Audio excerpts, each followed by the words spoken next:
আমি যা শুনেছি সেটা এর থেকে অনেক বেশি গুরুতর আবু বকর। শুনলাম তুমি নাকি ওদের অনুসারী হয়ে গেছো। তাতে আপনার কি সমস্যা আবুল হাকাম? ওই মোহাম্মদ তোমার মগজ ধোলাই করে দিয়েছে। আপনার বয়স কেবল বাড়ছে ইবনে হিসাম, তারপরও আপনি অন্ধকারে পড়ে আছেন। আমি একে অবতীর্ণ করেছি লাইলাতুল কদরে। হে রাসূল, আপনি কি লাইলাতুল কদর সম্বন্ধে জানেন? লাইলাতুল কদর হল 1000 মাস অপেক্ষা শ্রেষ্ঠ। তাদের পালনকর্তার নির্দেশক্রমে প্রত্যেক কাজের জন্য ফেরেশতাগণ এবং রূহ অবতীর্ণ হন। শান্তিময় সেই রাত যা ফজর উদয় পর্যন্ত অব্যাহত থাকে।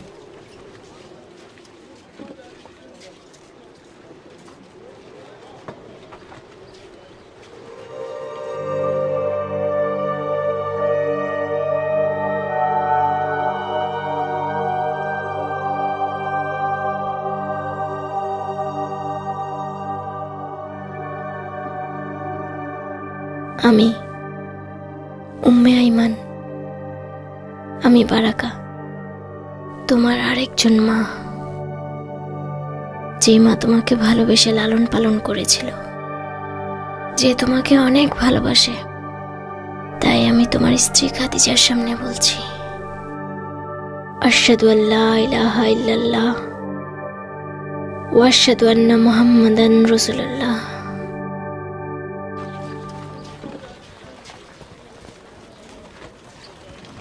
জাইদ, কোথায় যাচ্ছ তুমি? উম্মে আইমানের বাড়িতে। ওনাকে আমি একটা খুশির খবর দিতে যাচ্ছি আম্মার। আমাকে বলো জাইদ, বলো কি খুশির খবর দিতে যাচ্ছ? আমাদের নবীজির পক্ষ থেকে তো সবসময় খুশির খবরই আসে।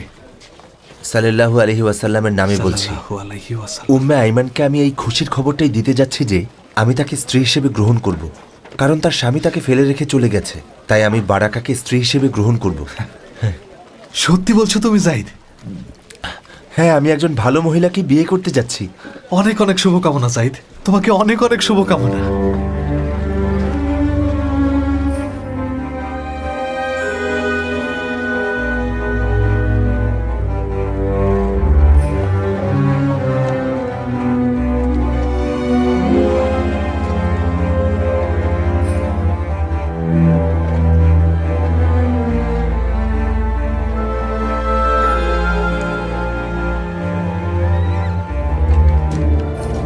বহু পথ অতিক্রম করে আমি তোমাকে দেখতে এসেছি আল্লাহর নবী।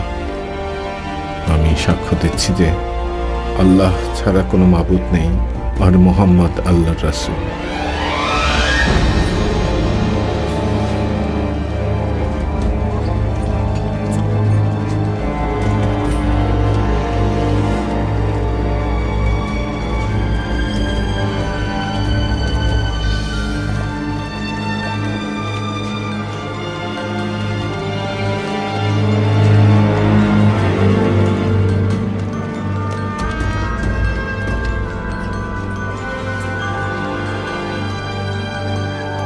এটা কাদের দুর্গ? আমি কি আমার গন্তব্যে তাহলে পৌঁছে গেছি? এটাই কি সেই জায়গা যেখানে আমি আল্লাহর নবীকে খুঁজে পাবো? কি নাম এই জায়গার? এটা খাইবারের দুর্গ। তার মানে বাইতুল হারামের কাছাকাছি চলে এসেছি।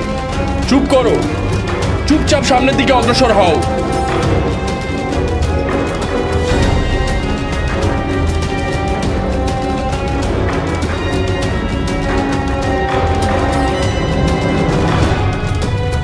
আবু বকর ইবনে আবি কুহাফা, আবু বকর।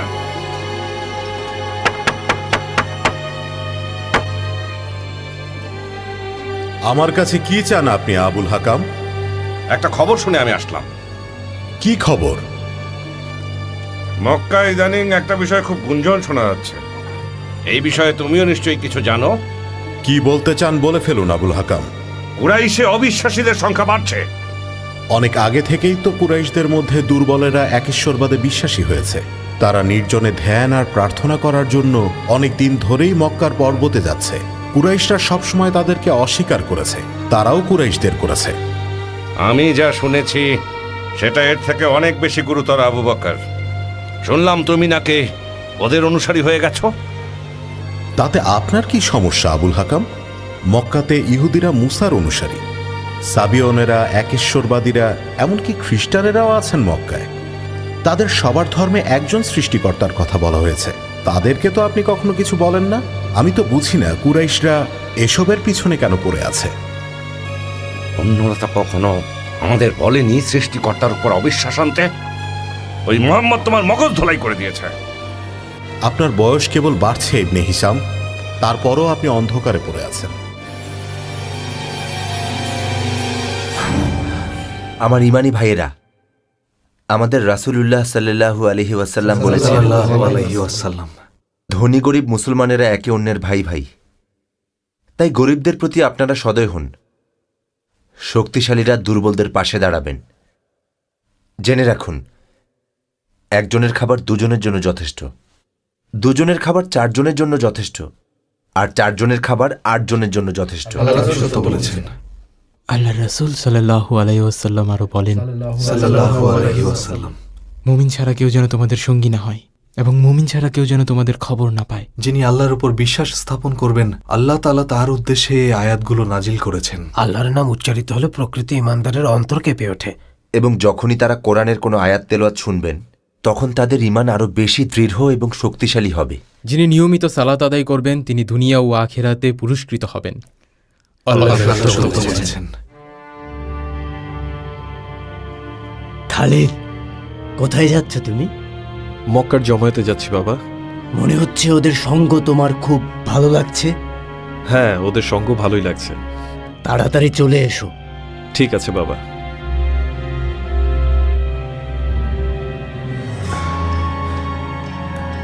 তোমার কি হয়েছে আমাকে বলবে খালিদ? বলছি, বসো। আমি তোমাকে চিনতাম না, কিন্তু কুরাইশদের সবাই আমাদেরকে উদাহরণ ভাবে। তোমাকে তো সুগন্ধির জন্য, আর আমাকে সিল্কের পোশাকের জন্য, আর শাম্মাস ইবনে উসমান সুন্দর চেহারার জন্য। তোমার সাথে কিছু ব্যক্তিগত কথা আছে। যদি মদ্যপানের অথবা আমাদের পুরনো কোনো বদ অভ্যাসের কথা বলো, আমি আর ওসবে নেই। কিন্তু কেন মুসাব? কারণ আমি নিজের সাথে শপথ করেছি। আসলে কি তাই মুসাব? তুমি কিছু লুকাচ্ছ আমার কাছে? আমি লুকাচ্ছি? হ্যাঁ, তুমি বলো আমাকে মুসাব। একটু আগেই বললে না তুমি গোপনে কিছু বলতে চাও? হ্যাঁ, সেটা কেউ জানুক আমি চাই না।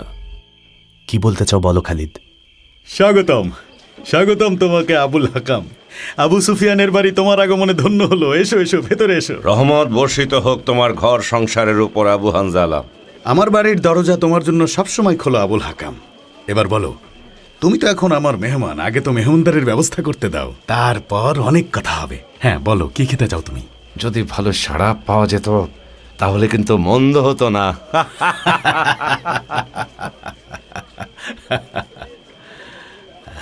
আমি বলবো মুসাব, রাব্বিল কাবার কসম করে বলছি, আমাদের আজকের সব কথা গোপনই থাকবে। তাই তোমার আমার ভয়ের কিছু নেই। ঠিক আছে মুসাব? ঠিক আছে, বলো কি বলবে খালিদ। মুহাম্মদ ইবনে আব্দুল্লাহ। তার ব্যাপারে আমার কাছে কি জানতে চাও? সেটা তুমি ভালো করেই জানো। আমি তার ব্যাপারে সব জানতে চাই। চারিদিকে শুধু তার কথাই শুনছি। কুরাইশদের মধ্যে তিনি নাকি সবচেয়ে সৎ মানুষ। তিনি যদি কিছু নিয়ে আসেন, নিশ্চয়ই তার মধ্যে সত্য থাকবে। এই মানুষটা কোনোদিন বেআইনি কিছু বলতে পারে না।